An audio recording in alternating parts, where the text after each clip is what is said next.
de acción antiinstitucional ha llegado justamente a la almendra de lo antiinstitucional, es decir, a fortalecer posiciones golpistas, de golpes blandos o secos, como se quiera llamar, porque aparentemente dentro de la entraña de la institucionalidad en Colombia, pues las Fuerzas Armadas han mantenido un equilibrio y un respeto profundo a la acción popular.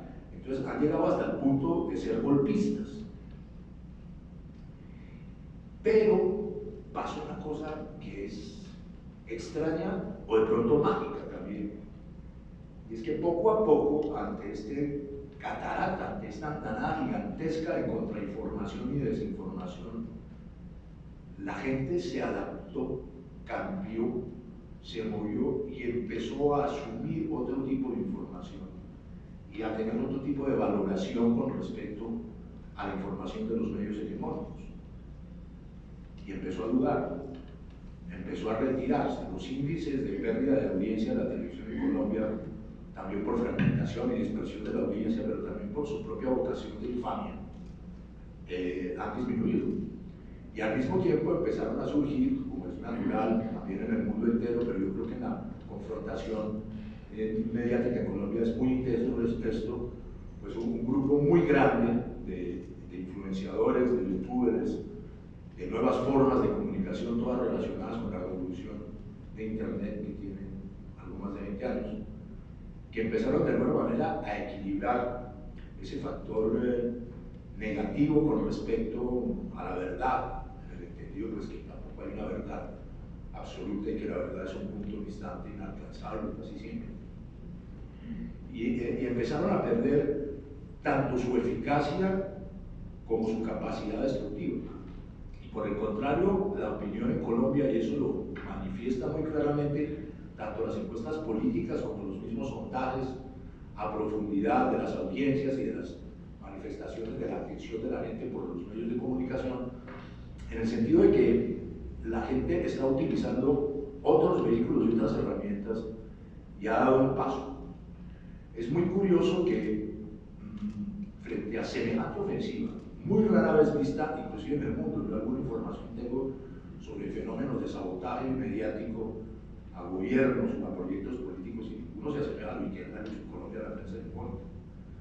Y frente a esto, por ejemplo, el último dato, una veda de encuestas en Colombia que no se podían publicar sino hasta ahora, hasta noviembre, por el asunto electoral, en fin, hay una nueva ley, se hizo un sondaje donde hay unas cifras sobre las condiciones de los candidatos hacia el 2026, pero resultó muy importante una cifra que proviene de una encuestadora que más o menos la más seria, que se llama Cifras y Conceptos, y otra del Centro Nacional de Consultoría, que asombrosamente, y después de esa avalancha, después de ese terremoto masivo para destruir un proyecto político democrático y una herencia pues, de rebeldía, sin duda alguna,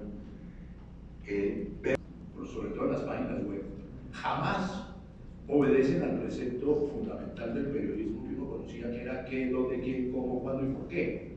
No, dan 14 vueltas para llegar. Ponen un titular que ni siquiera dice lo que es. Algo pasó en Guápulo. Y luego te pasan una página entera donde no sabes qué pasó en Guápulo y al final te lo dicen. Es decir, en el propósito de captar audiencia y de aburrir y de destrozar la paciencia de la gente, los medios han llegado hasta ni siquiera decir lo que quieren decir.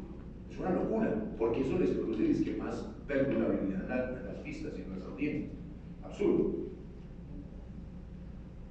Hay un cambio también en consecuencia de fuentes. Los medios alternativos de ninguna manera utilizan las mismas fuentes que el poder mediático. Hay nuevas voces, hay nuevas interpretaciones. Todo eso que hace, pues ampliar la democracia informativa, que debe ser total, ¿cierto? Y directa. Pienso yo que también se produjo como un contravoz a voz en esa dinámica que tienen las informaciones y las tendencias de crecer, que es casi que espontáneamente. Cuando surge una frase que se convierte en una larga continuidad de voces a las cuales se va pegando la gente. Yo pienso que eso también tuvo una importancia grande en este cambio de la información en Colombia. Y hay otra cosa que también me parece importantísima, que es que se ha logrado vencer una cierta esquizofrenia en el sentido básico de la pérdida de la realidad. La posibilidad de que haya otras fuentes de información y una ampliación de la democracia informativa pone en evidencia lo real, lo cierto. O sea, simplemente porque es, no porque tenga un valor ético ni siquiera. Y no permite que se instalen mamparas justamente para ocultar la realidad. O sea, lo que estamos logrando con esa ampliación de la democracia es preservar y determinar que la realidad es, y que lo que no es real pues es ficción, y ese es otro universo, desde luego.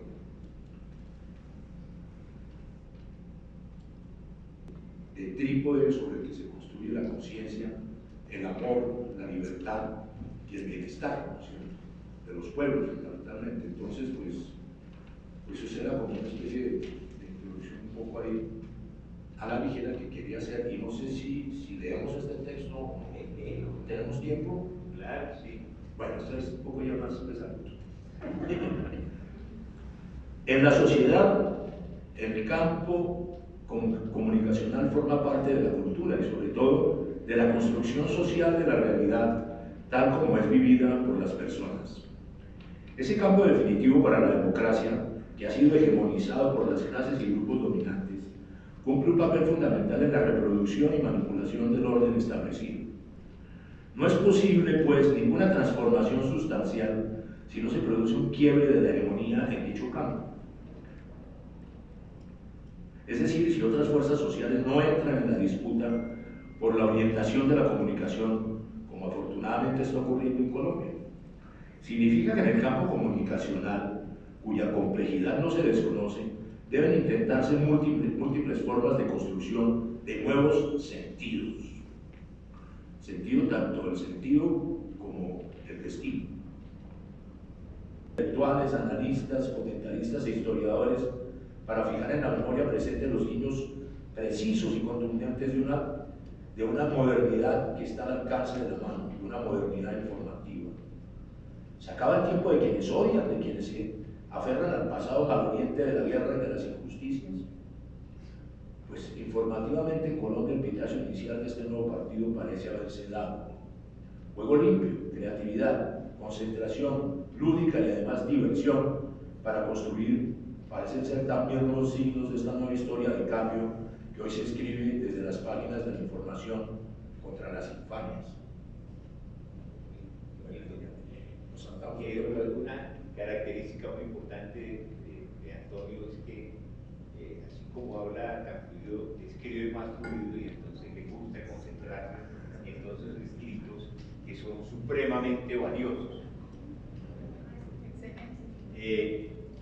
Ahí en esta interesante narrativa de Antonio encontramos unos elementos claves también para el tema, aunque no parezca, pero es cierto. Es decir, es cómo se da en tiempos de conflicto unas narrativas de un lado y de otro lado. Cómo esa situación, por lo menos en nuestro país, adquiere unas nuevas dinámicas y un cambio importante. Eso es parte de la discusión que vamos a tener en el desarrollo de este encuentro tan importante. Pero yo quiero centrarme en dos cosas en el poco tiempo que nos queda, Antonio. Una es que hay unas experiencias que se dan en tiempos de conflicto, pero también en conquistas de la paz. Y me refiero exactamente al primer proceso de paz exitoso en Colombia en medio de un conflicto muy grande, que fue el proceso que se realizó con el grupo M-19 de 1990, y específicamente en un tema que fue muy importante, que en medio de esa negociación se tuviera en cuenta la importancia de la comunicación, y dentro de las reivindicaciones solicitadas en el proceso de paz se hiciera la de tener un noticiero en los canales nacionales